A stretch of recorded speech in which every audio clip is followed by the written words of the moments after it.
Olá, nessa nossa conversa de hoje, falaremos da história do Brasil mais próxima de nós, o período pós-ditadura militar.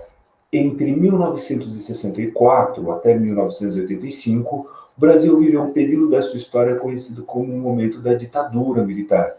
E a partir de 1985, entramos no período conhecido como o Brasil atual, o Brasil pós-ditadura, o período democrático atual ou a nova república.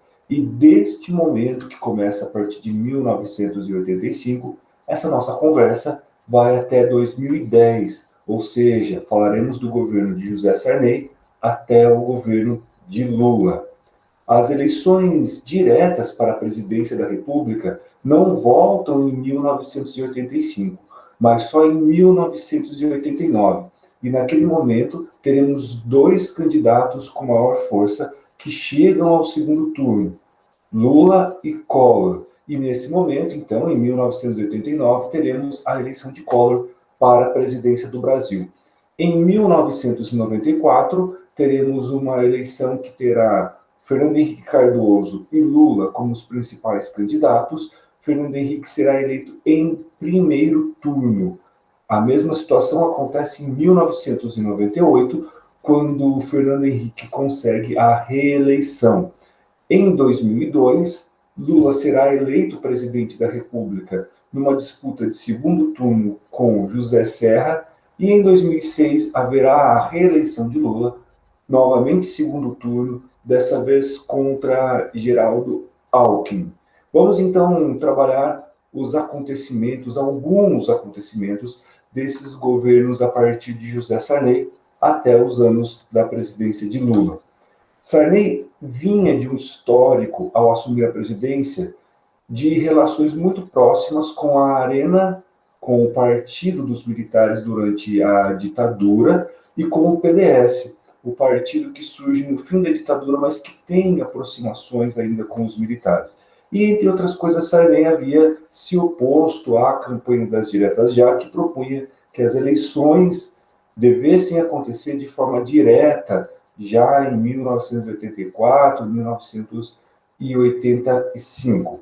Apesar dessa ressalva, durante o governo Sarney, acontecem ações redemocratizantes, como, por exemplo, as eleições de 1989, que serão diretas, e uma maior liberdade aos partidos políticos. Durante o governo Sarney, o Brasil tem sérios problemas econômicos, o governo cria diversos planos de combate à inflação, porém, esses planos não conseguirão grandes resultados. Durante o governo de Sarney, então, podemos caracterizá-lo como um momento de alta inflação, de problemas econômicos dentro do país. Esses problemas econômicos, essa inflação, já vinha desde os governos militares do momento da ditadura. E durante o governo Sarney, nós temos a Assembleia Constituinte, que dará ao Brasil uma nova Constituição em 1988, considerada como uma Constituição cidadã. E por que a Constituição cidadã? Porque ela amplia os direitos dos brasileiros em várias áreas. Liberdade de expressão, de crença, direitos adquiridos por essa Constituição em 1988. Essa Constituição é a que chega até nós com uma série de emendas, mas ainda é a Constituição vigente no Brasil. Nós teremos, dentro do governo Sarney, então, um processo eleitoral para a escolha do presidente de forma direta, e nas eleições, então, de 1989, teremos a vitória de Fernando Collor de Mello. Collor tinha, naquele momento, uma imagem muito positiva de um jovem competente que não estaria ligado às antigas forças políticas do país, uma espécie de caçador de marajás, alguém que colocaria o Brasil num novo patamar político, econômico, que daria uma maior dinâmica às questões sociais e de desenvolvimento do país. Porém, quando assume em 1990, Collor cria um plano de combate à inflação, conhecido como Plano Collor, que bloqueia e confisca contas e aplicações. A ideia inicial é que esse confisco acontecesse por 18 meses. Num primeiro momento, os resultados são positivos, mas rapidamente esses resultados deixam de ser tão eficientes tanto que em 1991 nós temos o Plano Collor II, que também não consegue grandes resultados. Então, podemos caracterizar os anos 80 e o início desses anos 90 como um momento de problemas econômicos dentro do país. Para tentar diminuir esses problemas, Collor adota uma política de abertura econômica, aliado ao conhecido Consenso de Washington, que pensava para diversos países, inclusive o Brasil, uma economia mais liberal ou neoliberal. Passamos até a entrada de capital e de mercadorias estrangeiras no Brasil. O Brasil se abre mais à entrada de produtos e de capital internacional, e a ideia aqui de diminuir a máquina pública, enxugar os gastos públicos, inclusive com o funcionalismo público nesse momento. Apesar de vencer as eleições com a ideia de juventude e competência, surgirá dentro do governo Collor uma série de denúncias de corrupção. E aí vai ser criada, então, uma comissão parlamentar de inquérito. As denúncias de corrupção surgem a partir do suposto esquema PC.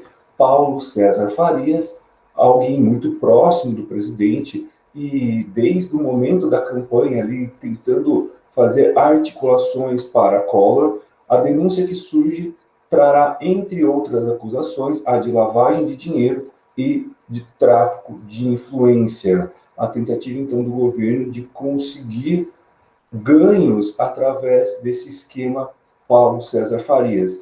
E nas denúncias nós teremos o envolvimento de Pedro Collor, irmão do presidente Fernando Collor, e dentro dessas denúncias teremos então o envolvimento do presidente. Ganha-se um ar de escândalo nacional com as denúncias do esquema PC. Há uma série de manifestações dos grupos sociais de estudantes, parte dessas manifestações ficaram marcadas como manifestações dos caras pintados, pessoas que vão às ruas se opor ao governo de Collor nesse momento. O presidente será afastado, renuncia, mas ainda assim o processo de impeachment continua e ele perderá os direitos de participar das eleições por 8 anos. Então, no final de 1992, nós teremos o afastamento de Collor e depois o processo que leva ao seu impeachment. Ele ficará inelegível por 8 anos. E aí quem assume a presidência? O vice Itamar Franco. O país continua passando por problemas econômicos, esse será o grande desafio de Itamar Franco, resolver os problemas econômicos, estabilizar a economia do país. Continuamos tendo alta inflação, concentração de renda, desemprego, ou seja, o momento não é bom politicamente para se fazer grandes mudanças. O momento que a gente tem aqui é a tentativa de estabilizar a política para ganhar força econômica, para atrair investidores. E essa quebra aqui inicial, primeiro presidente eleito, depois de tantos anos, que sofre um processo de impeachment, não é bom. Os problemas econômicos continuam acontecendo no Brasil. E a partir dali, então, o grande desafio de Itamar Franco vai ser tentar estabilizar a economia para atrair investidores e para tentar resolver problemas como concentração de renda, desemprego que existe no Brasil. Durante o governo de Itamar Franco, no ano de 1993, teremos um plebiscito. Isso já estava marcado desde o momento da Constituinte. E aí a tentativa é decidir república ou monarquia. E teremos a vitória da ideia de que o Brasil deve continuar sendo uma república. E pensando numa república, presidencialismo ou parlamentarismo. Vitória do presidencialismo. Pelo plebiscito de 1993, fica então decidido uma república presidencialista para o Brasil.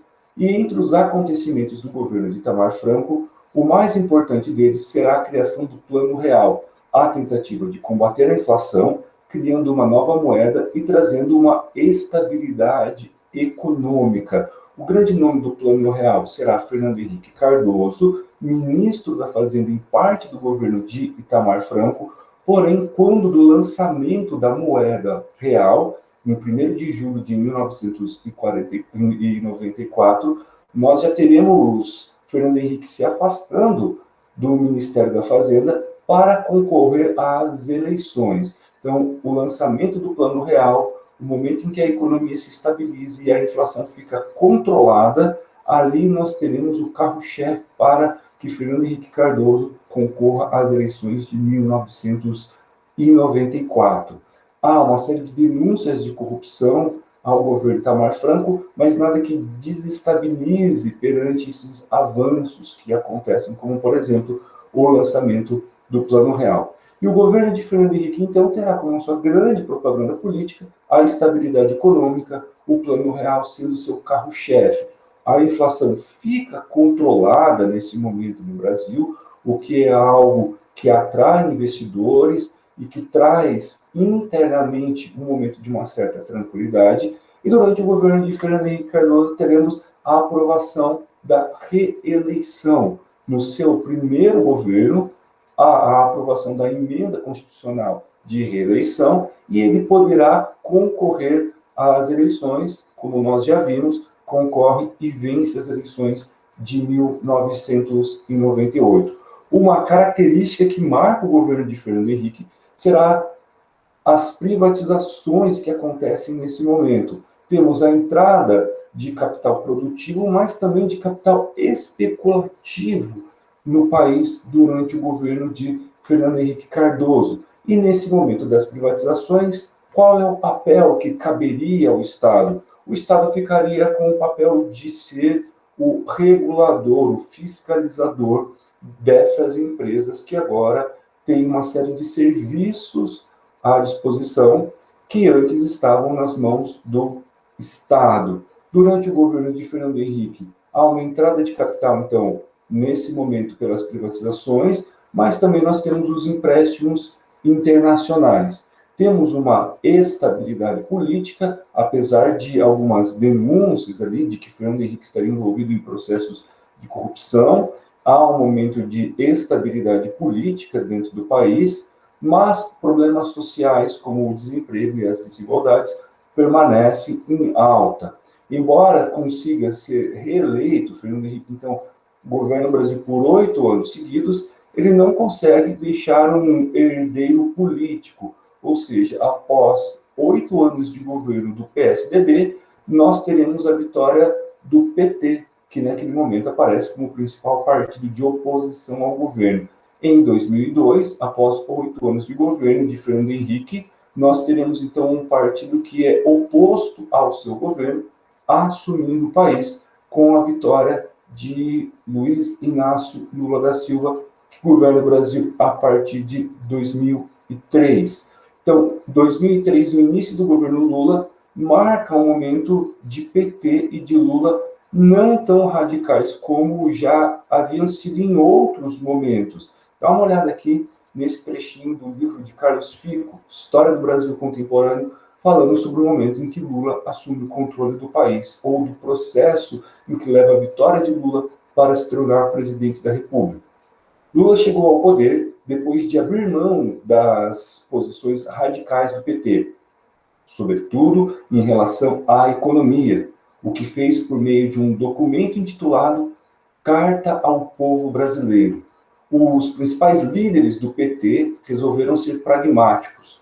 Lula divulgou esse documento, comprometendo-se com uma posição moderada, assegurando respeito aos contratos e obrigações do país. Então, nesse momento em que Lula assume a presidência da República, tanto o presidente eleito quanto o seu partido, o PT, estão numa posição já menos radical. Há um momento em que se pensa em programas de assistência social no governo Lula, como, por exemplo, Fome Zero, Bolsa Família, e uma série de cotas que surgem nesse momento. Haverá sempre uma discussão, o governo Lula e o governo do PT é criador dessas coisas, ou eles só deram maior ênfase a esses programas sociais. Independente disso, é um momento que esses programas sociais crescem dentro do Brasil.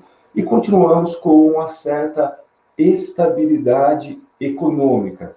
Apesar de chegar nesse momento ao poder executivo só em 2003, ou seja, um partido que até então não havia assumido essa posição, surgirá uma série de denúncias contra o governo Lula através do Mensalão. acusações de que membros do governo estariam envolvidos em pagamento de propina para que projetos do governo fossem aprovados com deputados e senadores fazendo parte de um grande esquema. Apesar de haver, nesse momento, denúncias contra o Partido dos Trabalhadores, a imagem do presidente continua ainda bem positiva perante grande parte da população brasileira.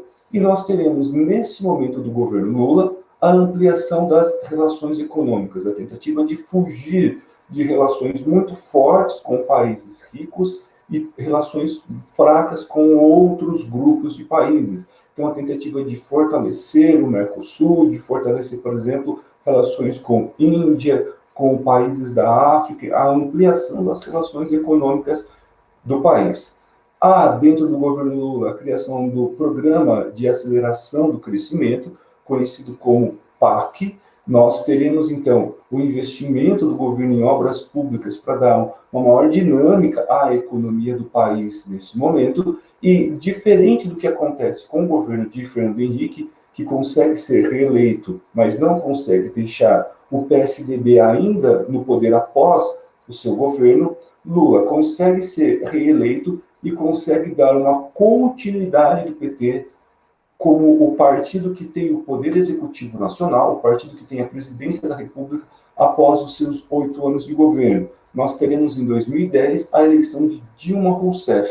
Então, apesar de todas as denúncias de corrupção contra o PT que surgem a partir do momento em que o partido chega ao poder executivo central, ainda assim, a imagem do presidente Lula fará com que exista uma influência muito grande nas eleições de 2010 e que Dilma Rousseff, candidata do PT, seja eleita à presidência da República, primeira mulher que assume o principal cargo do executivo dentro do país. Nós temos, então, nessa conversa, uma análise superficial, um relato de fatos que acontecem no início da redemocratização do Brasil até o ano de 2010. Eu trago aqui a bibliografia dessa nossa conversa, ela é basicamente toda voltada para os estudantes do ensino médio, aqueles que estão no momento ali do pré-vestibular. Agradeço a atenção dada a este vídeo, bons estudos e até logo.